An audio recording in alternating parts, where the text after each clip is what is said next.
Okay, try and picture this scene with me. It's late 1944, December.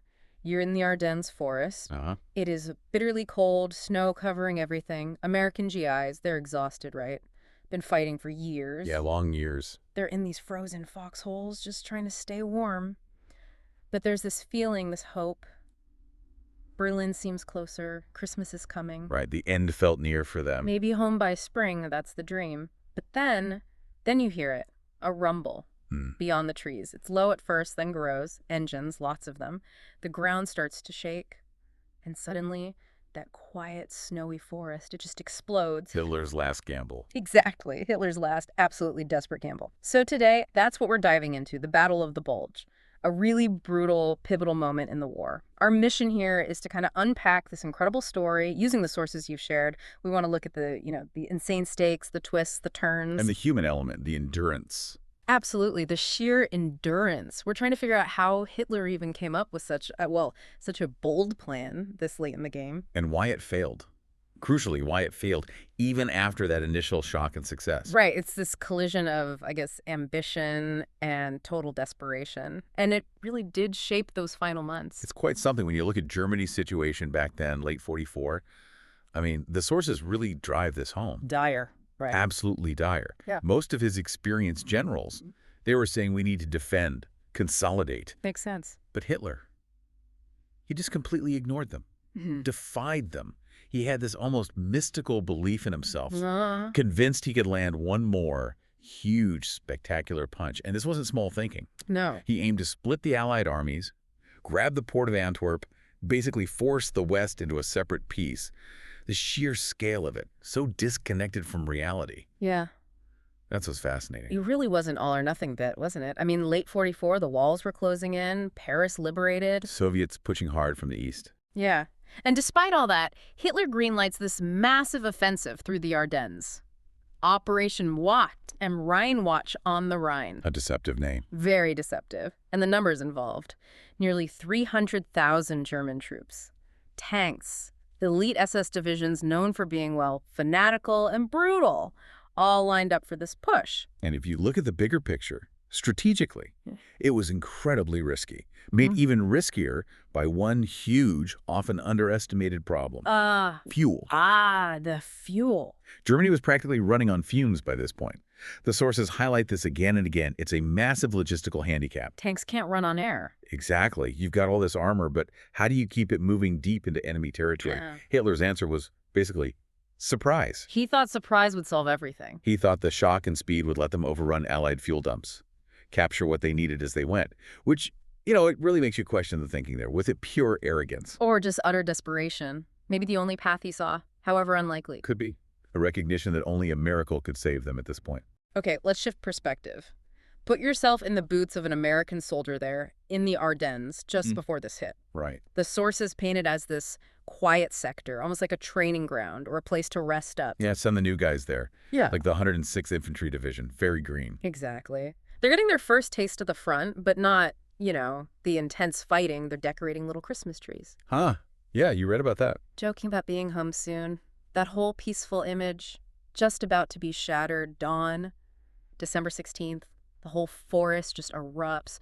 German artillery opens up, this deafening roar. And the fog. Thick fog. Thick fog clinging to the ground.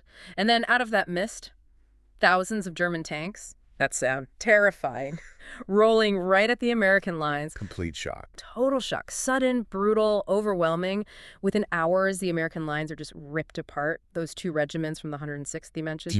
Surrounded, outnumbered, outgunned, forced to surrender. And this huge dent, this bulge, gets punched into the Allied front line. That's where the name comes from. What's really striking there is the effectiveness of the German surprise. And, well, the scale of the Allied intelligence failure. How did they miss it? That's the million-dollar question. Massive buildup, somehow missed or misinterpreted, and the psychological impact. Think about it. Yeah. These soldiers genuinely thought the war was winding down. Suddenly, they're facing this massive, unexpected onslaught. It sent absolute shockwaves through the ranks, caused chaos. Shows what good deception can do in battle, I suppose. Absolutely. It threw everything off balance right from the start. And leading some of those German spearheads was SS Colonel Joachim Peiper, aggressive commander. Known for it, pushing hard. Pushing very hard, leaving destruction behind him. Yeah. And then there's this incident, December 17th, near Malady. Malady. Praper's unit captures a group of American soldiers, and instead of, standard procedure for POWs, they march over 80 unarmed Americans into a snowy field and just open fire, massacre them, cold blood, just horrific. That event, Malmedy, it changed things. Profoundly shocked the Allies, obviously. But the immediate impact was on the soldiers fighting right there. How so? The sources call it a turning point. It wasn't just about fighting for ground anymore or just surviving. It became personal. A fight for justice. Against barbarity. Exactly. Against an enemy who'd do that. So it raises this important point about atrocities in war, doesn't it? Did it break their spirit? Sounds like the opposite. It seems so. It galvanized them. It injected this fierce new resolve into the fight. They knew exactly what they were up against. So in the middle of all this unfolding chaos, there's this small Belgian town, Bastogne. Bastogne. Crucial. Absolutely crucial. Not big, but 7 key roads met there. Roads the Germans absolutely needed for their advance. They had to hold it. Had to. And who do they send? The 101st Airborne. The Screaming Eagles. Legends already from Normandy. Right, rushed in to defend Bastogne. But by December 20th, they're completely cut off, surrounded. And the conditions inside that pocket, just unbelievable. Yeah. Freezing cold, foxholes, frostbite was rampant. Supplies dwindling. Critically low, ammunition, food, medical supplies. Wounded men were crammed into barns anywhere they could find shelter, sometimes huddling with animals just for warmth. Grim. Incredibly grim. Then, December 22nd, the Germans send a message. Surrender or we annihilate you. The famous ultimatum. And the American commander, General Anthony McAuliffe, his reply. It becomes legendary. One word. Just one word back to the Germans. Nuts. Nuts. That single word became this incredible symbol of defiance.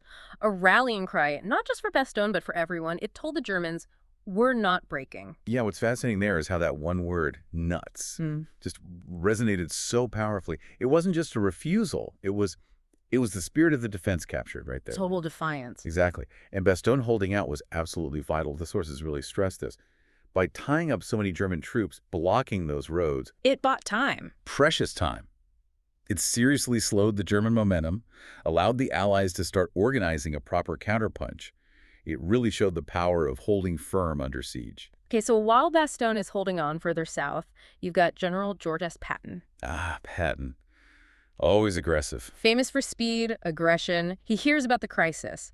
And what he does next is, well, it's almost unbelievable. The famous pivot. The pivot. He takes his entire Third Army, which was facing a different direction, turns them 90 degrees north, and marches them through heavy snow. Incredibly fast. In just 72 hours. People thought it was impossible from a logistics standpoint. A huge undertaking. Huge. So, Christmas Day comes, but there's no peace. The fighting is still raging. But then, December 26th, Patton's tanks break through. They reach Bastogne. They relieve Bastogne. The American line incredibly holds. And looking into that maneuver, it really was a monumental achievement.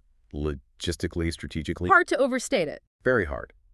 Patton's ability to just reorient and move that massive force in winter without pre-planned routes or supply lines. It was extraordinary. And absolutely critical. Absolutely. Relieving Bastogne wasn't just symbolic. It plugged a huge hole, stopped the Germans from potentially breaking through entirely, and gave Allied morale a massive boost. Showed they could react decisively, even to a total surprise. But for the Germans, even with Bastogne relieved, the bigger problem remained, right? Time was running out. Definitely. The sources are clear. That initial momentum couldn't last, that fuel issue we talked about. Catching up with them. Big time. Tanks running dry.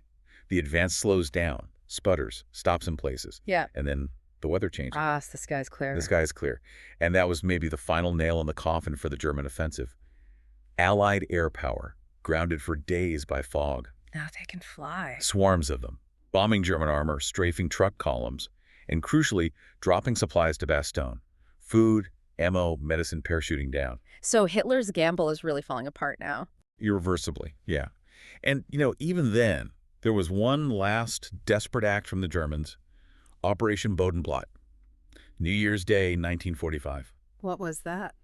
The Luftwaffe, the German Air Force, threw everything they had left into a surprise attack on Allied airfields, trying to regain some control of the air. Did it work? It was a disaster for them, a complete failure. They lost hundreds of planes, hundreds of experienced pilots they absolutely could not replace. So their final gasp. Pretty much. The sources call it that.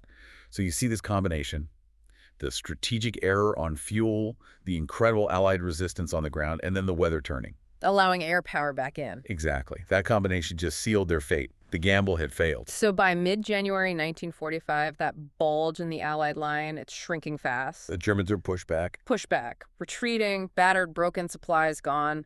The Ardennes offensive officially ends around January 25th. But the cost? Oh, the cost was staggering. Sources say nearly 90,000 American casualties. That includes 19,000 killed. It was the single bloodiest battle for the U.S. in World War II. And huge German losses, too. Perhaps even worse. Yeah. For the German army, this offensive, it wasn't just a defeat. It was, as one source put it, a death sentence. They threw their last reserves, their best remaining equipment, into the snow and lost it all. And looking at the bigger picture, the strategic impact was immense.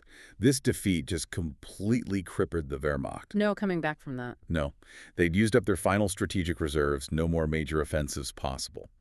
From then on, it was just retreat, defense. The consequence was clear, wasn't it? The road to Berlin. The road to Berlin was essentially open. So it really raises that point about how Hitler's gamble, his desperate throw of the dice, actually ended up speeding up Germany's final collapse, though obviously at a terrible, terrible human cost. So the Battle of the Bulge, it wasn't just tactics and tanks, was it? It was this incredible test of just raw human endurance. Absolutely. Think about it. Those frozen foxholes, the hunger, the fear of being surrounded. The cold, the fog. The snow, the cold, the shock. But also the courage of Bastogne, the horror of Malmedy, the sheer relief when Patton's tanks finally broke through right when things looked darkest. So what does all this mean for us looking back? Well, I think what's fascinating here and what the sources really bring out is how this incredibly brutal fight shaped a whole generation. It wasn't just a battle, it was an experience that demonstrated the absolute depths of human resilience. Facing impossible odds. Exactly. The capacity for courage, for defiance, when everything seems lost. It forces you to look beyond just the military moves and consider the sheer willpower involved in surviving, let alone fighting back under those conditions. It's a powerful lesson, isn't it? About resolve in the most extreme circumstances imaginable, and how even desperate gambles can reveal the incredible strength of the human spirit pushing against them.